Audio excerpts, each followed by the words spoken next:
जब भी knee pain आता है तो फर्स्ट एडवाइस जो डॉक्टर्स देते हैं कि नी को फोल्ड मत कीजिए, लंबे टाइम में आपको खड़ा नहीं रहना है या आपको सीढ़ी चढ़ना नहीं है। तो जब भी आप ये सब एक्टिविटी बंद करते हैं ना, तो आपका एक क्या है, नी फ्लेक्शंस रिड्यूस हो जाता है। और फिर आप अगर सीढ़ी वीढ़ी नहीं चढ़ते तो लास्ट डिग्री में एक्सटेंशंस भी अपने वीक पड़ जाते हैं। तो जनरली क्या होता है कि नी में पटेला फीमरल अर्थराइटिस जो अर्ली एज में आता है, तो उसमें हम अपने मूवमेंट को रिस्ट्रिक्ट करने लगते हैं।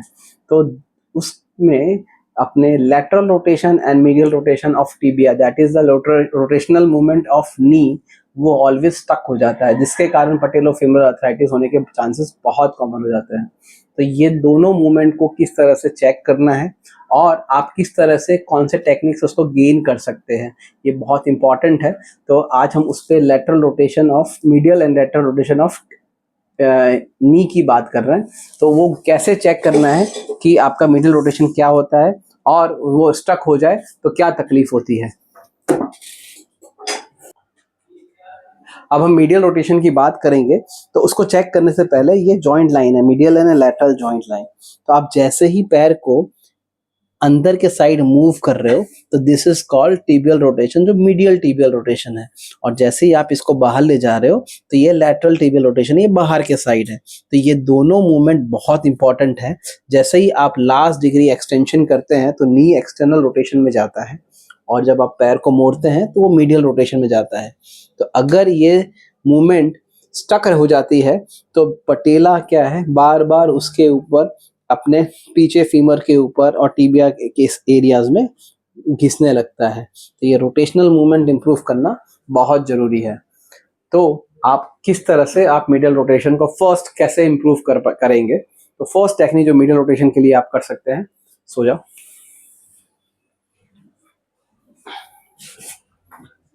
यस, अगर आपका मीडियल रोटेशन स्टक है तो आपको सिर्फ इतना करना है कि आपके पैर को इस तरह से, just relax, and you have to just rotate it medially and then पकड़ के बॉडी अपने इसको डिस्ट्रैक्ट करना है।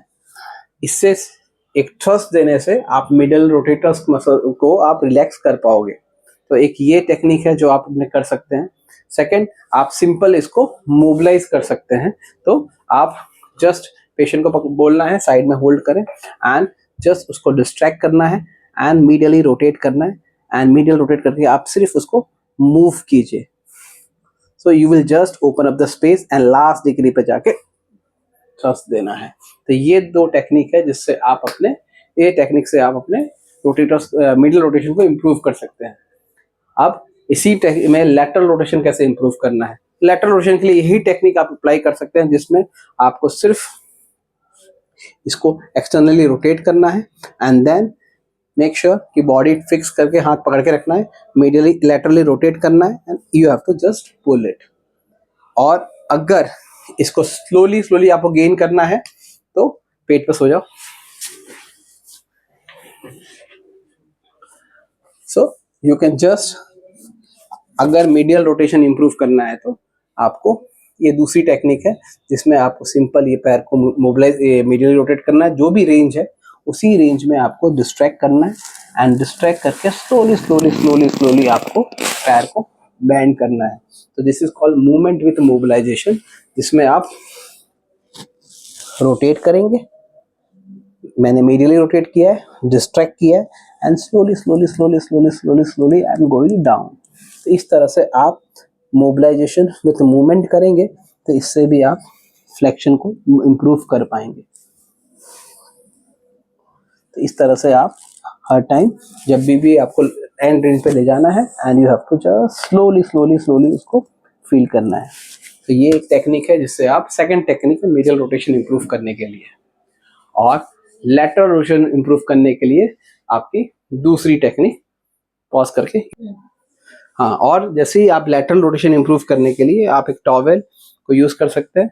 ये नीचे रख देना है आपके फीमर के एंड फीमर को आपको होल्ड कर लेना है एंड जैसे ही लैटरल रोटेशन इंप्रूव करना है तो आपको जस्ट लैटरली ग्लाइड करना है एंड उसको बॉडी वेट के साथ मोबिलाइज करना है पोस्चरली।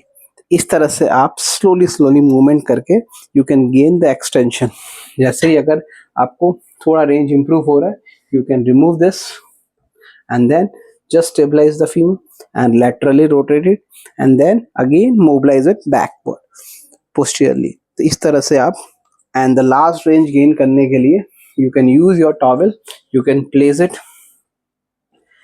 नीचे अपने और इसी पोजीशन में just hold at this point, laterally rotate it and then again last degree extension पे ले जाके फिर से मोबिलाइज कीजिए. This is how you can gain your extension. So lateral rotation और एक्सटेंशन भी आपका गेन हो जाएगा. ये टेक्निक से आपको फ्लेक्शन एंड एक्सटेंशन इम्प्रूव कर पाएंगे. और इसकी कुछ स्ट्रेंथनिंग एक्सरसाइजेस आते हैं जो आपको बहुत ज़रूरी है. After getting the joint range मिल जाए तो उसके बाद strengthening of your hamstring muscles are very important because they are the rotators of your knees. तो उसकी एक्सरसाइजेस हम बाद में पोस्ट करेंगे जो आप फिर से देख सकते हैं. Thank you.